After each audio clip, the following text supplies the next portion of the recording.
de la mà de la Generalitat Valenciana no fem altra cosa que coordinar esforços i ferramentes per exportar un model que funciona a tots els nostres ajuntaments, sobretot ajudant aquells que tenen menys recursos. Som conscients de que per a molts ajuntaments aquesta qüestió és una qüestió que amb els mitjans dels que disposen resulta complex poder-la abordar en solitari.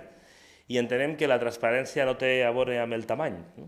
Qualsevol tamany, per xicotet que sigui el poble, requereix un bon govern i requereix de tindre crèdit i confiança dels ciutadans en els seus administradors. La transparència és la satisfacció d'un dret que cada dia més lo conceptuarem com un dret fonamental, que és el dret d'accés a la informació, que cada ciutadà, cada ciutadana tinga el dret d'accedir a allò que està fent qualsevol institució pública en una gran quantitat de matèries, i al mateix temps és una eina fonamental de regeneració democràtica, de reconstrucció de la democràcia.